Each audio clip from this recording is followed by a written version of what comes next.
Por espíritu integracionista no voy a contestar las alusiones, en particular una que me resulta particularmente dolorosa, como la de Gardel. Solo voy a recordar dos cosas que me parecen pertinentes antes de entrar en este. Recuerdo hace unos años, bastantes, que un diario argentino hizo un listado de los argentinos más trabajadores, más inteligentes, y había una referencia que decía que el argentino más sexy era Osvaldo Laport, que es uruguayo. Pero, lo más importante,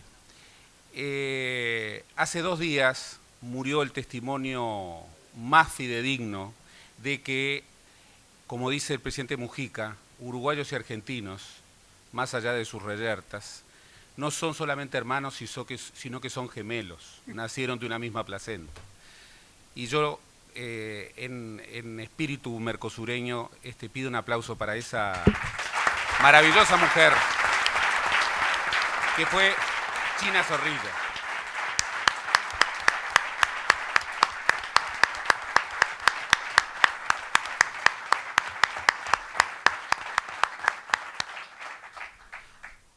Aunque por las dudas recuerdo que nació en Uruguay.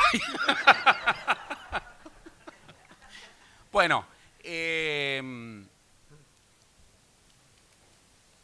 me han puesto en un rol bastante complicado, pero voy a tratar de atenderlo de la mejor manera posible, que es tratar de provocar, agitar un debate interactivo que busque de alguna manera aprovechar a estos dos grandes cuadros sindicales que tenemos en nuestra mesa, con dos perfiles distintos, en el sentido de un dirigente sindical que se ha quedado fundamentalmente en su área de trabajo, aun cuando para romper con ciertas perspectivas equivocadas, aquellos que dicen que los sindicalistas no deben hacer política, bueno, en realidad están diciendo son como aquellos que dicen que no hay derecha e izquierda, son de derecha. Hacer política forma parte de cualquier acción sindical, cualquier acción sindical. Pero, bueno, hay dirigentes sindicales que, más allá de su extracción política, han afirmado su rol allí, y hay dirigentes sindicales con otras historias que han devenido, sin dejar su inserción en el movimiento sindical, en actores principalísimos de una experiencia muy singular, como es el Partido de los Trabajadores. Es el caso de Luis, que desde una extracción fuertemente sindical, ha devenido en un dirigente político que es la mano derecha de Lula, que no solamente tiene la mano izquierda de Lula. ¿En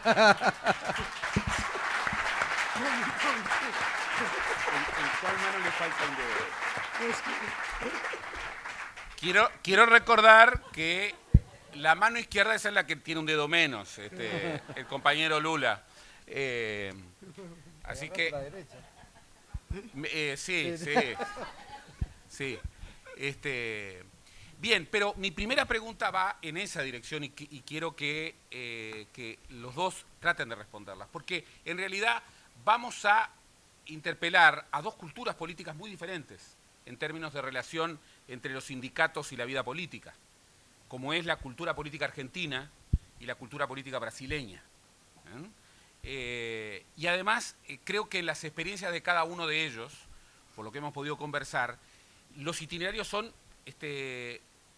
casi ideales en términos de laboratorio para compararlo. Entonces, yo la primera pregunta que quiero formular, y es una pregunta a ambos, es, ¿cómo perciben ustedes, ante este auditorio de jóvenes dirigentes sindicales, el vínculo intrínseco entre la lucha sindical y la lucha política? A mí me parece que son cuestiones que van de la mano. Cuando los partidos que son nacionales y populares tienen programas que favorecen a los trabajadores y por ende las organizaciones gremiales suscriben y adscriben desde distinto pensamiento ideológico, debe haber una interacción. Esto indica con claridad que, ayer lo debatíamos en el inicio y en la apertura, independientemente de profesar un pensamiento ideológico al gobierno actual, yo provengo de un partido también nacional y popular y acompaño políticas de este gobierno, y las acompaño en mi calidad de secretario general de una de las organizaciones más importantes de la Argentina. Entonces me parece que el vínculo es estrecho, está fuertemente ligado, pero cuando es a la inversa, y es cuando en el sector político gobierna el neoliberalismo, la derecha recalcitrante, retrógrada, aquella de la libertad de mercado como única excusa para maximizar rentabilidades, el sindicalismo tiene que actuar como dique de contención y frontón del avance de esas políticas neoliberales, y sí tiene que adoptar una política absolutamente contraria a la del sector político que está gobernando en ese momento. Luis. Teóricamente eu não saberia responder, mas digo que em el Brasil nós começamos na década de 1970 do século passado, naturalmente,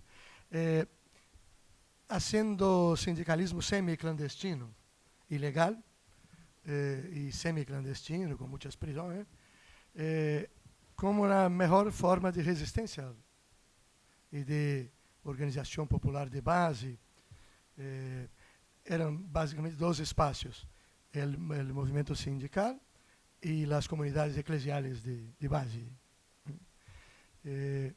Então, primeiro, trabalhamos em esse nível. Os partidos políticos eram proscritos. E depois de 3 ou 4 anos de trabalho de organização popular, não partidária, decidimos, por experiência concreta, criar um partido. Lula, quando começou, era muito contrário. Dizia claramente, eu não gosto de política, não gosto de que... Não me gusta a política, não me gustam os que a eles gusta a política, etc.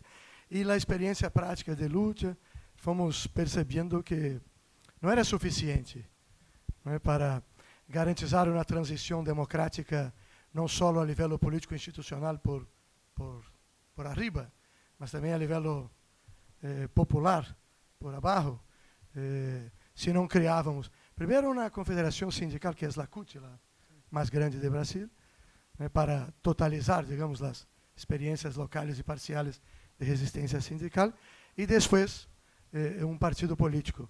Então, em el caso brasileiro, os movimentos criaram o partido. Nós éramos de los movimentos e decidimos criar um partido. Não foi uma decisão teórica, ao contrário, foi um resultado da nossa experiência prática. E de aquele momento até hoje, trabalhamos para manter uma autonomia relativa, incluso da Central Única dos Trabalhadores, que apoiou a eleição de Lula, etc., mas criticou duramente algumas decisões, polemizou com outras, não foi em nenhum momento uma linha, uma corrente de transmissão, um mero instrumento do Estado. Correia de transmissão. Porque é nossa visão que os movimentos devem ter uma autonomia. Em los estatutos do PT, nosso partido, do qual eu fui dos fundadores, está escrito: se em uma determinada decisão a posição do sindicato é diferente da posição do partido, o militante sindical do partido deve ficar com a posição do sindicato. É estatutário em nosso...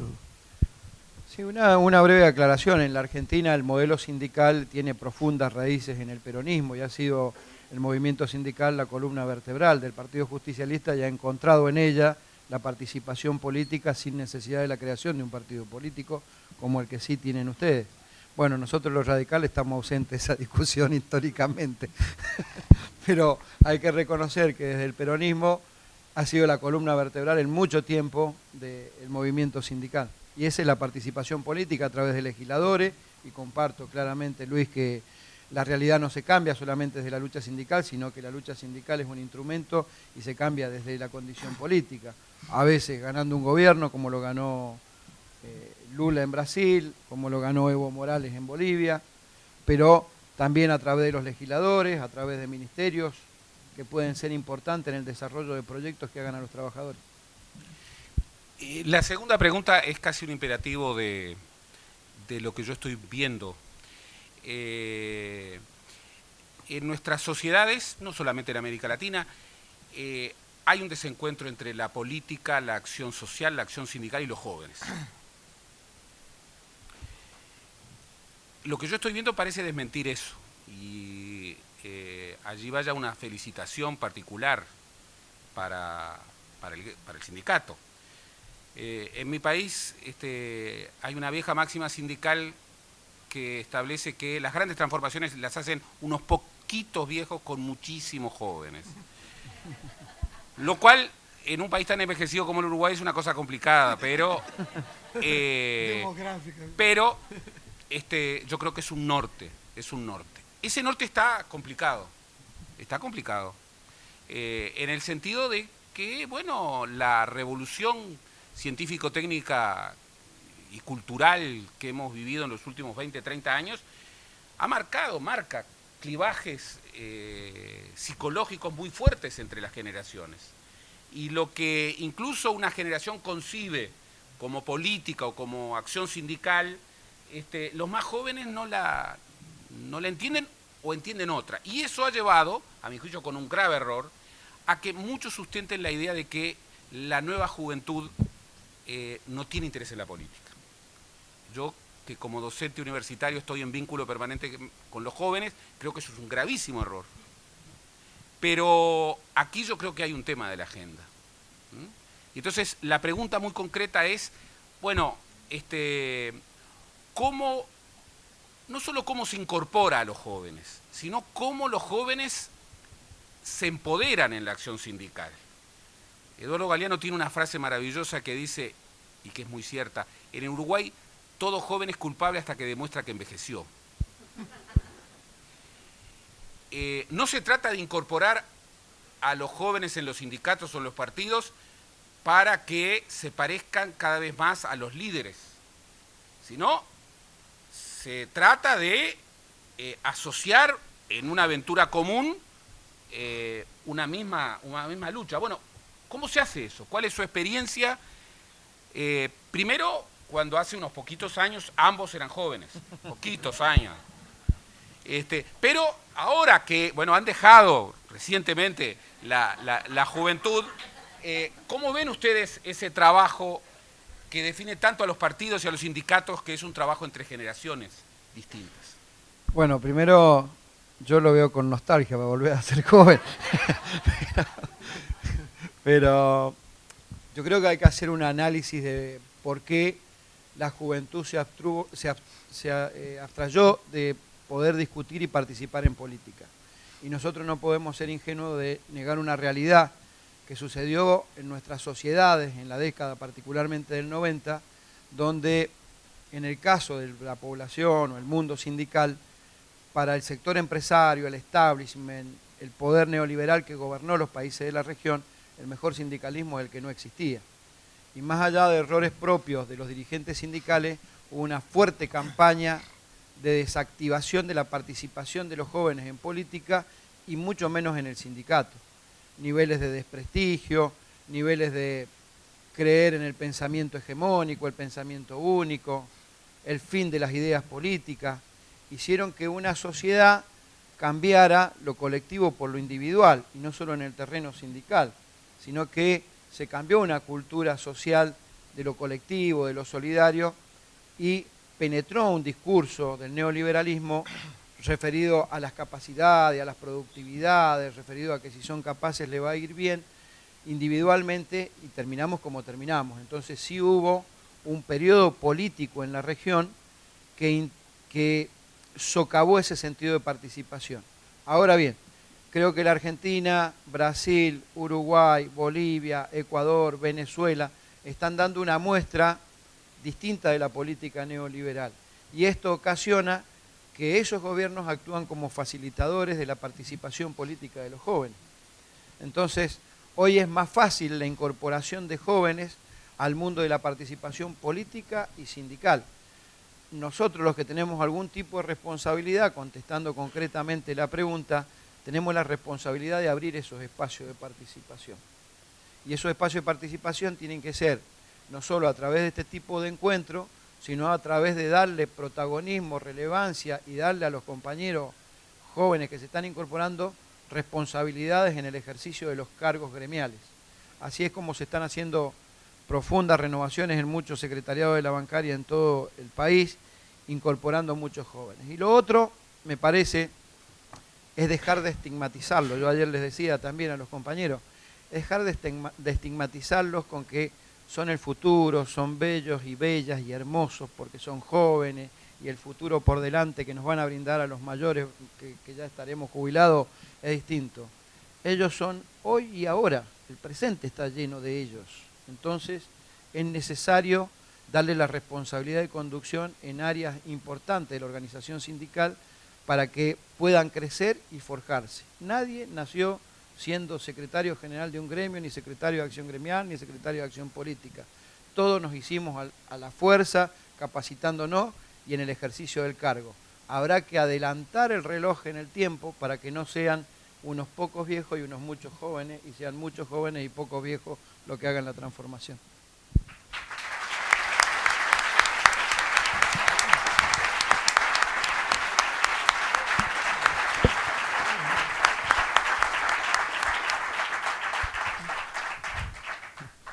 Solo para esclarecer un punto de la pregunta anterior, nosotros no creamos un partido en el Brasil por la veleidad de crear un partido. Es porque la dictadura militar brasileña acabó con los partidos y no por circunstancias que sería demasiado longo explicar, no volvieron los partidos anteriores, ¿no? Como en Argentina o en Uruguay, partidos que tenían una tradición fuerte, porque sus líderes murieron en el exilio. Nuestra dictadura fue de casi 20 años consecutivos, ¿no?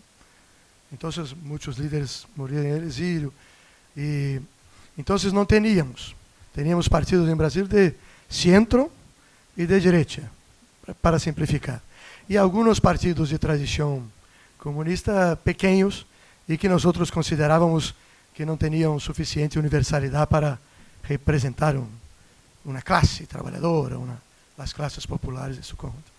Sobre la juventud, yo estoy de acuerdo con... ¿De acuerdo? ¿Sí? Yo soy hijo de italiano, entonces...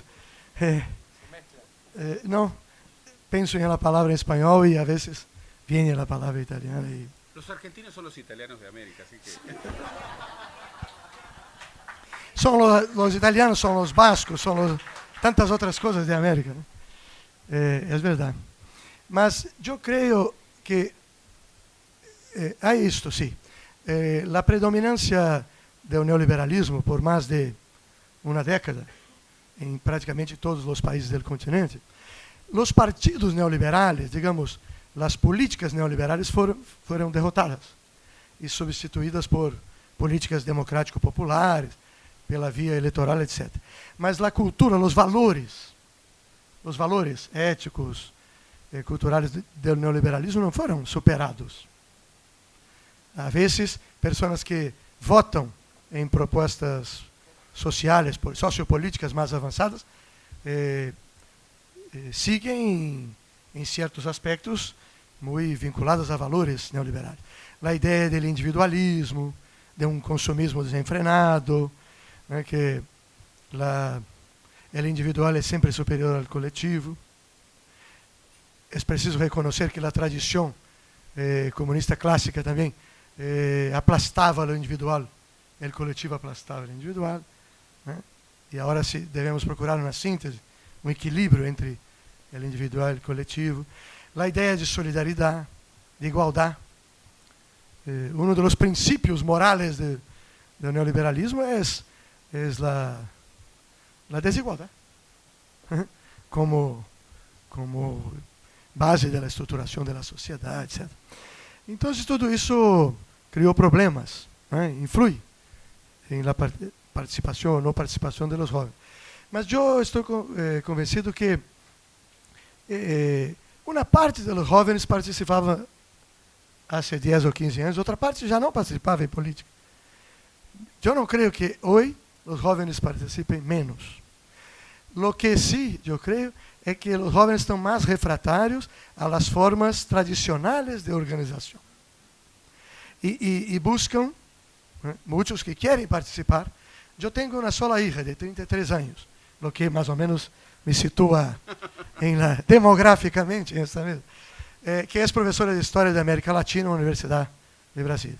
Y mi hija, cuando tenía 14 o 15 años, empezó a actuar en el PT y no quiso continuar. Participó de organizaciones ecológicas, de lucha por otras causas de los derechos indígenas o de los negros brasileños.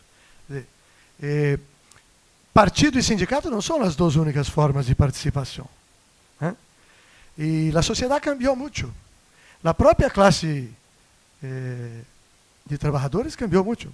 Lula, hace uns 15 días, visitó algunas fábricas de su región, es el Cinturón Industrial de São Paulo, y dijo, estes obreros de hoy son completamente diferentes de los obreros de 30 años atrás.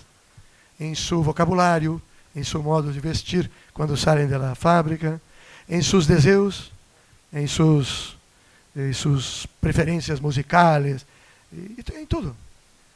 Tiene otra mentalidad. Entonces es preciso corresponder a eso, dar respuestas nuevas a problemas nuevos.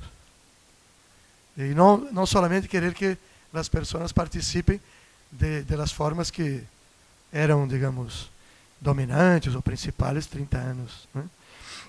Yo no creo que los jóvenes crean apenas incorporarse a las organizaciones, mas querem contribuir para cambiar las propias organizaciones. Cambiar en sentido positivo, mantener lo que es bueno y es mucho y avanzar, modernizar algunas organizaciones, lo que me parece importante. Esto supone una apertura de nuestras organizaciones para nuevas formas de participación y de lenguaje político, si me permite esa metáfora. Los partidos cambian, los grandes partidos socialdemócratas o socialistas del mundo cambiaron mucho durante su vida, su forma de organización de base, etc. Los sindicatos también. Nuestro sindicato de maestros en Brasil tenía en sus greves, ¿cómo se dice? Huelgas. Nosotros hacíamos teatro, música, canciones. Es un sindicato mayoritariamente de mujeres, trabajadoras mujeres, que tenía todo un lenguaje propio. No era aquel clásico de las organizaciones de izquierda con consignas, etc. Era una otra cosa. Con técnicas de la escuela fundamental, materiales de la escuela fundamental, y por ahí va. Entonces, yo creo que entre los bancarios también hay características culturales propias, que son diferentes de los metalúrgicos o de los químicos, una base cultural propia. Mas, sobre todo, yo creo eso, que los jóvenes que quieren reformar la política, no solo sus contenidos programáticos, mas también sus modalidades de acción, sus formas de acción, para que en la política los contenidos también sean compatíveis con el mundo contemporáneo. Y última cosa en esta respuesta, para mí la acción sindical fue el momento más marcante de la vida personal, de la experiencia existencial. El hecho de haber sido presidente, en Brasil no se habla secretario general, se habla presidente, del sindicato de maestros. Yo soy profesor de lengua portuguesa, literatura también, más de lengua portuguesa. Fue más marcante desde el punto de vista existencial que el hecho de haber sido ministro de Lula. Yo digo desde el punto de vista del sentimiento, de la experiencia. Eso lo quería decir también. El sindicato es un sujeto político. Para hacer política no hay que transitar necesariamente del sindicato al partido. Y Lula se empeñó mucho para que los sindicatos brasileños fueran interlocutores políticos de su gobierno. No solo reivindicatorios, mas también que, como hacen los empresarios, dialogasen con el gobierno sobre política industrial, sobre política exterior, sobre política cultural, sin dejar de ser sindicato, de hacer sus reivindicaciones de contrato, salario, etc. Que los sindicatos fueron sujetos políticos en el sentido griego de la expresión. ¿Por qué estoy diciendo eso? Porque a veces parece que la acción sindical es una cosa menor que la acción partidaria, y no es. Si me permiten decir una cosa a ustedes pueden ayudar a la Argentina, a la categoría, tanto o más, siendo sindicalistas en cada ciudad, cada provincia. No hay que transitar aquella visión piramidal que se tenía, que el partido era una especie de síntesis superior de todas las otras organizaciones sociales. También no es. El partido es una de las modalidades de acción política, mas hay otras, tan buenas y tan importantes cuanto. Cuando llegamos al gobierno en Brasil, un error que cometimos fue esvaziar las organizaciones sindicales. Con los principales cuadros fueron para la administración. Y después percibimos que no se debía hacer eso. Que incluso para una mejor acción del gobierno, deberíamos tener sindicatos fuertes, con dirigentes experimentados, con capacidad de proponer, de cobrar, de hacer el gobierno avanzar. Una dialéctica entre sindicato y gobierno. Y no solo de apoyo, mas también de cobranza, de interpelación en algunos momentos. Entonces yo quiero, si me permiten, hacer un elogio, ¿sí? Una valorización del trabajo sindical para el proyecto de cambio político y social de una sociedad. Que las personas pegan, esto vale menos, yo voy al partido. No. En algunos países, como Bolivia, el principal sujeto de la transformación no fue el partido, fue el movimiento social de Evo Morales, sindical, social.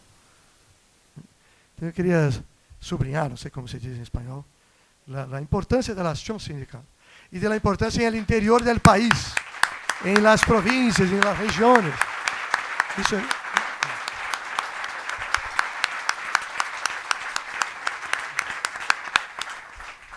bueno, y como decimos también en el paisito, con una pregunta distinta que es como un poco cortar con tanta dulzura. En el panel anterior y en este panel, aquí en esta tarima que implica poder, solamente hubo hombres. Lo cual nos está planteando otra dimensión del poder,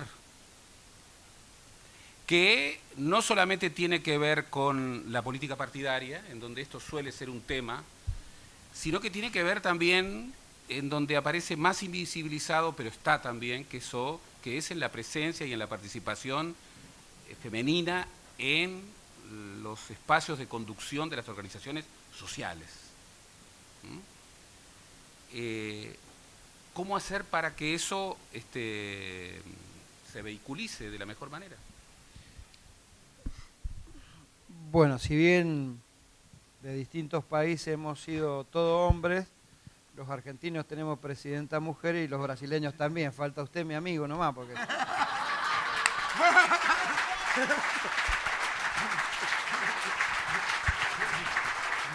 ¿Qué es el máximo poder de un país? Está brava acá la cosa, ¿eh? Para un uruguayo está bravo Buenos Aires, ¿eh? ¿Qué lo tiró? Y además entre Brasil y Argentina.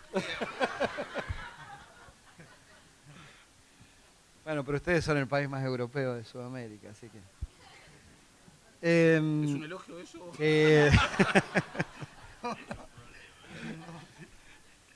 Le vamos a echar la culpa de la crisis a ustedes. Viene de Europa, pasa por Uruguay y aterriza para acá. Sí, sin duda que es una materia pendiente. Es más, hubo que sancionar una ley de cupo femenino en la República Argentina para darle participación a la mujer en los estratos políticos, sindicales y de diversas organizaciones. Nosotros tenemos nuestro cupo femenino en el sindicato, que el 30% de los cargos deben ser ocupados por compañeras mujeres. Y la seccional más importante de la República Argentina, que es Buenos Aires, tiene una secretaria general mujer. Está por ahí la compañera Stubb.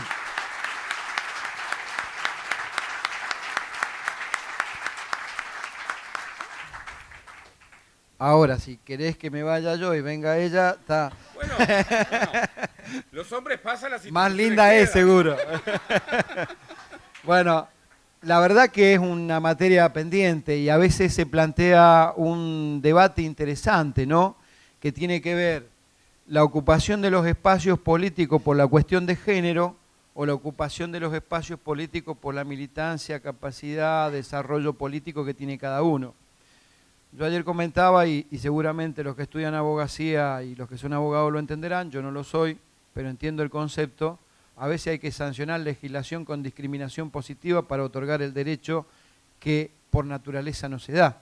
En este caso, en el país hubo que hacerlo para que las mujeres que tienen grandes referencias en la República Argentina, grandes referencias de mujeres en la República Argentina, tuvieran un espacio dentro de los espacios de poder que significa el Congreso de la Nación, los partidos políticos, los sindicatos. Sin duda que hay que profundizar esto y a veces tiene que ver esa falta de profundización con el concepto de una sociedad machista que existe aún, donde la mujer tiene su doble tarea de ser dirigente política, trabajadora, ama de casa, madre de familia y quizás nosotros, los hombres, no contribuimos en la medida de acompañar esas tareas para tener un pie de igualdad en la participación. Entonces me parece que tiene que ver con un cambio cultural. En algunos casos Argentina dio un avance con su cambio en materia de legislación para que pueda existir esa igualdad de oportunidades en la participación. Sin duda que las capacidades de las compañeras son iguales o mejores que las nuestras, porque la mirada de ellas muchas veces es distinta a la nuestra. Pero es una materia pendiente de cómo culturalmente se cambia una sociedad para generar desde ese ámbito mayor participación de las compañeras. Como decía, en la Argentina referencias no nos faltan. Los socialistas se mirarán en Alicia Moró de Justo y su lucha incansable por los derechos de las mujeres.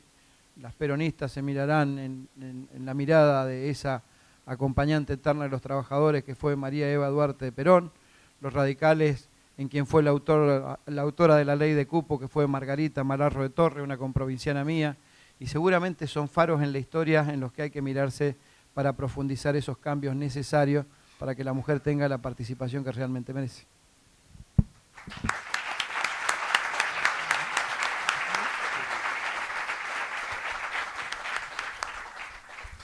Bueno, en Brasil tenemos dos mujeres. Probablemente vamos a tener una segunda vuelta con dos mujeres.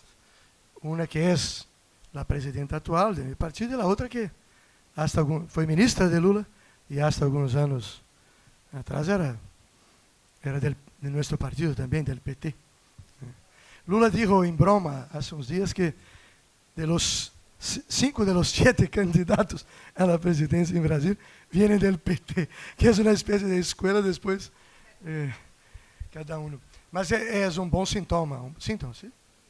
Que sean dos mujeres, né, dos líderes políticos, não solamente porque são mulheres, mas porque dão uma contribuição importante ao país, não? Estou de acordo, não vou repetir, só queria dizer uma coisa. Nosso sindicato, como eu dije, com 80% era um sindicato das primeiras 8 séries, não sei como se chama em Argentina. La primária em Brasil são as 4, as 8 se chama ensino fundamental, alguma coisa assim. Bueno, Ciclo básico. Sí, era el nuestro sindicato. 80% mujeres y 20% hombres. Ahora, quizás 70, 30. Y lo que yo pude observar y vivir, no era solo, digamos, una mayoría de mujeres, mas una influencia de ese hecho en el lenguaje de acción del sindicato. Una otra forma de hacer acción sindical. Eu sei que é uma discussão antropológica, se as mulheres têm sua linguagem, se os homens, não quero nem puedo entrar nisso. Mas na prática era assim. Modo muito diverso de fazer sindicalismo, menos retórico, menos discursivo, muito mais prático e com uma capacidade de involucrar a base da categoria maior, com uma utilização das artes em la ação sindical muito maior também, da música, do teatro, dos esquetes, das canções humorísticas, das sátiras contra os governantes completamente diferentes da... E isso venia muito da aula, como se diz, da sala de aula. Tá? Formas quase que pedagógicas em nosso caso.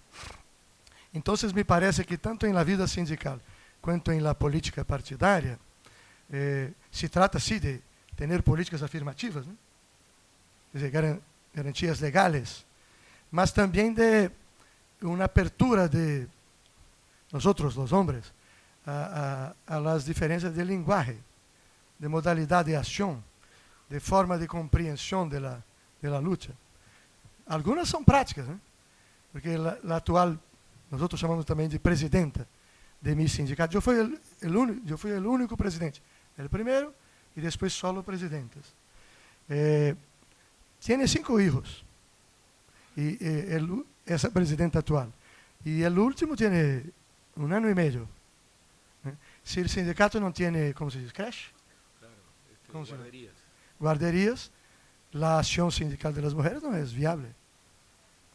Não é só uma questão de legislação geral, mas de criar condições materiais concretas para que estas coisas se possam expressar, não? Mas eu creio que Argentina e Brasil e Uruguai são de los países de América Latina que quizás mais avançaram, al menos em la legislação e las garantias legais para esse cambio. Sí, lamentablemente tengo que desmentir que Uruguay, Uruguay tiene leyes avanzadas, pero prácticas... Para mí Uruguay es siempre la vanguardia del continente. Entonces... Sí, pero a veces es la vanguardia legal, pero no real. En la participación política de las mujeres, tanto en cargos legislativos como en cargos ejecutivos, los convoco a que vean en ONU Mujeres el mapa político de la participación real de las mujeres 2013. La posición de Uruguay es terrible, terrible, por debajo del promedio de los países árabes, que por cierto no son países muy promotores de la participación política de las mujeres. Pero voy a otra pregunta. Hace unos años, Marco Aurelio García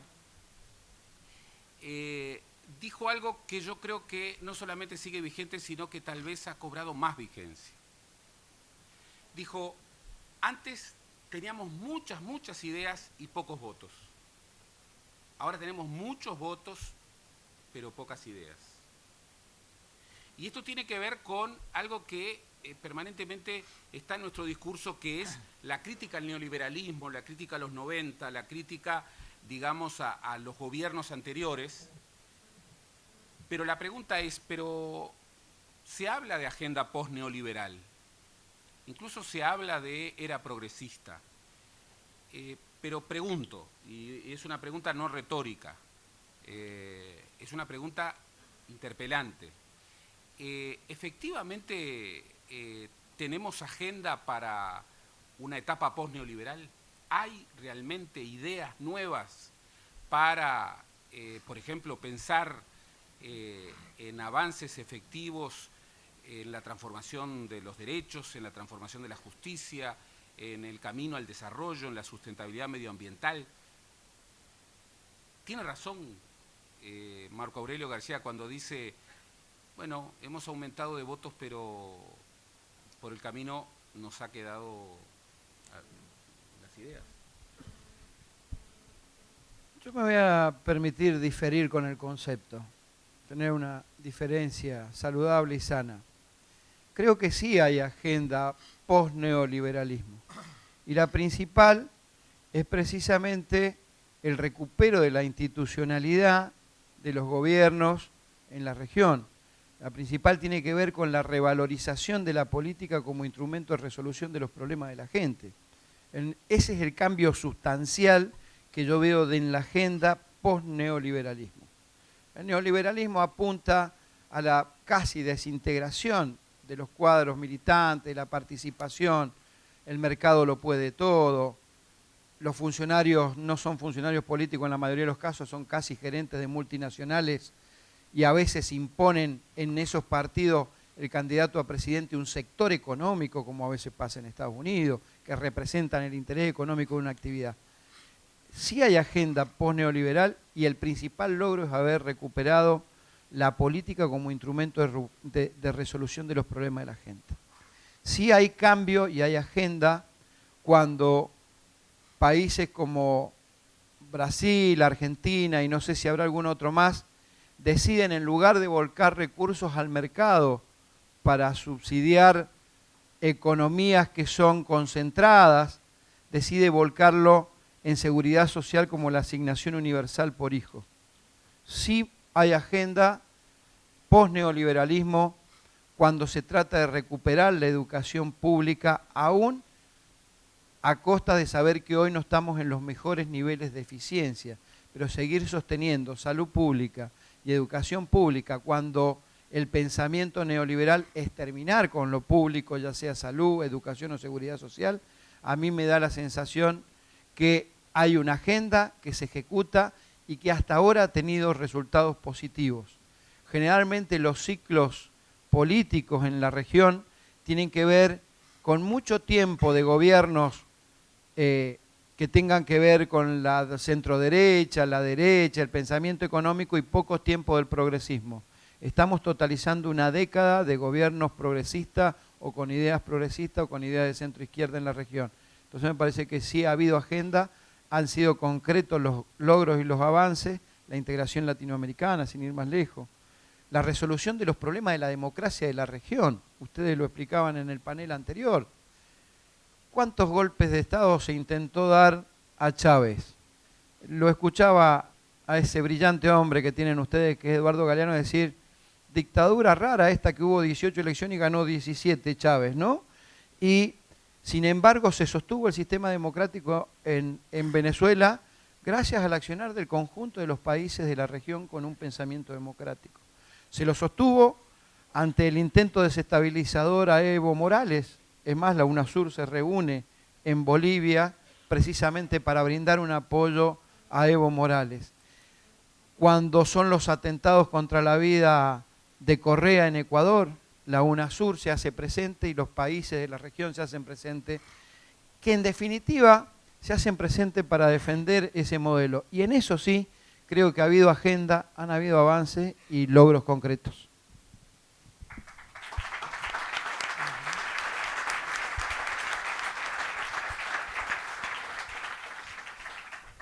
Yo también pienso así.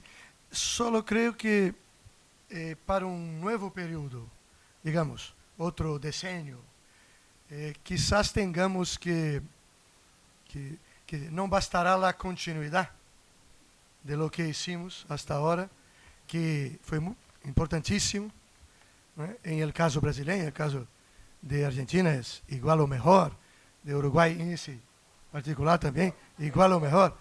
Mas en el caso brasileño, 40 millones de personas que vivían abajo de la línea de la pobreza, que no es que se tornaron ricos, mas pasaron a tener un nivel mínimo de dignidad, de ciudadanía. Esto, como Lula siempre dijo, es una revolución pacífica, democrática. Entonces, lo que se hizo en nuestros países y otros. Bolivia tenía un presidente a cada 7 meses. Y Evo va a ser nuevamente electo ahora, democráticamente, con 80% de la media contra o más. Y Maduro también no tiene mayoría de la media. Al menos 70% de la media venezolana sigue siendo contra Maduro. Porque a veces parece que Maduro controló todo, no hay media libre en Venezuela. No es verdad. Televisiones privadas de oposición, radios privadas de oposición, periódicos. Entonces, se hizo mucho, mas yo no creo que quizás las manifestaciones populares de Brasil el año pasado, que ustedes, que eran básicamente de clases médias, não era pueblo pobre ou trabalhadores. Mas não por isso menos importantes ou menos legítimas. Né? E a classe média brasileira, como a Argentina, é grande. Por lo menos 50 milhões de pessoas no Brasil são de classe média.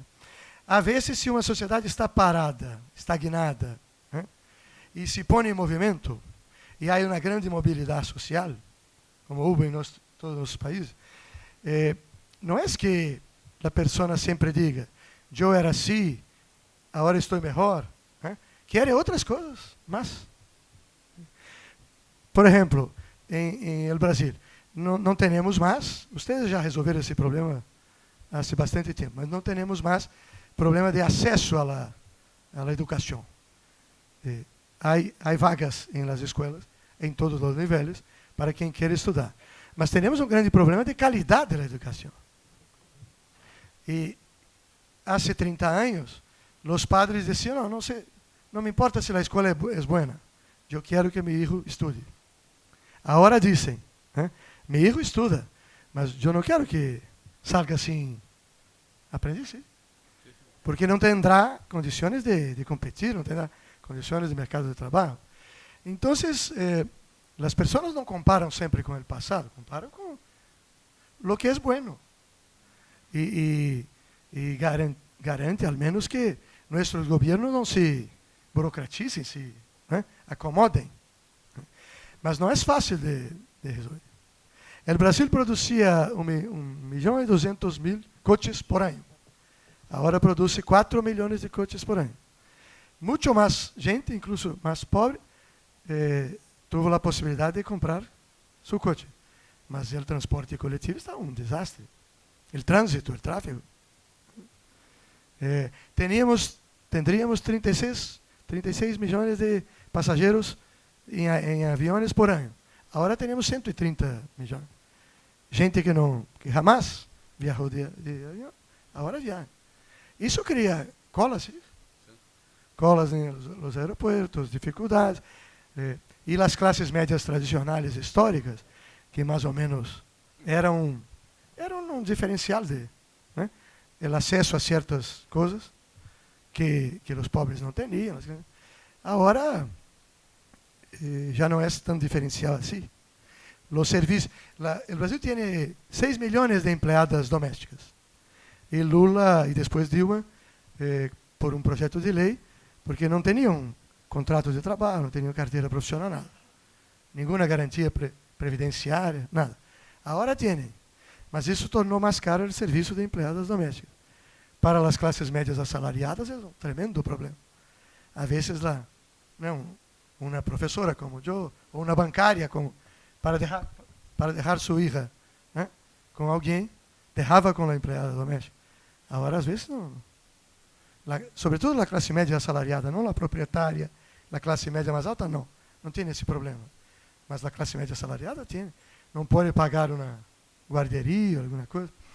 Então, um dos problemas do Brasil que eu quero compartilhar com vocês é que quizás, ao promover a mobilidade, a ascensão de los pobres, nós não tivemos a suficiente lucidez para involucrar em esse movimento as classes médias tradicionais, que não se sentiram parte dessa conquista, mas se sentiram ameaçadas um pouco em seus direitos, um eletricista, um bombeiro, um soldador. Hoje, em Brasil, é caro. Os alquileres em Rio de Janeiro são caros. Então, a classe média se sentiu um pouco... não é só o preconceito ou limitação ideológica. Às vezes foi um problema nosso, que não subimos involucrar e fazer com que as classes médias se sentissem parte de esses cambios, que ao final seriam úteis também para eles. Então, bueno.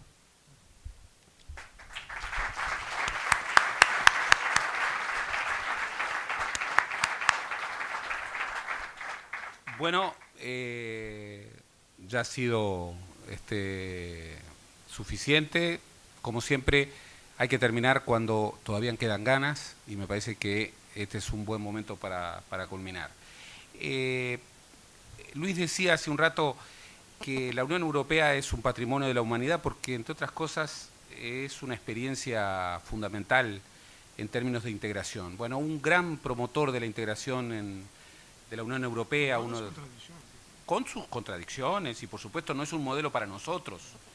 Lo peor que podríamos hacer es tratar de replicar, pero, y además en este momento está en medio de una crisis impresionante, pero es una experiencia muy importante que, entre otras cosas, logró la paz en un continente de guerra. Uno de los grandes promotores, Jean Monnet, al final de su vida, le preguntaron, si volviera a empezar, ¿por dónde empezaría? Y él, sin vacilar, dijo, por la cultura. Y yo creo que hoy, de alguna manera, aunque hablamos de política, aunque hablamos de sindicalismo, aunque hablamos de mundo, compartimos una batalla cultural. Y hay un test que es fundamental, que es que nos reímos de los mismos chistes. Por ejemplo, todos tenemos chistes de argentinos y nos podemos reír. Y los mejores que he escuchado siempre son de los mismos argentinos. Entonces, si tenemos una misma cultura, podemos dar esa batalla cultural, que es ideológica, que es política, que es social, pero que va más allá.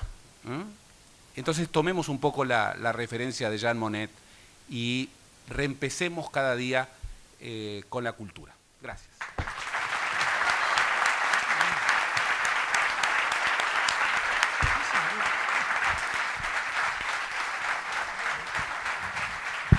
Agradecemos entonces la presencia y las palabras de los señores Luis Dulci y Gerardo Caetano, y por supuesto la presencia de nuestro secretario general, el compañero Sergio Palazzo. De esta manera entonces damos por finalizadas las Jornadas Nacionales de la Juventud Bancaria, Política, Integración y Sindicalismo.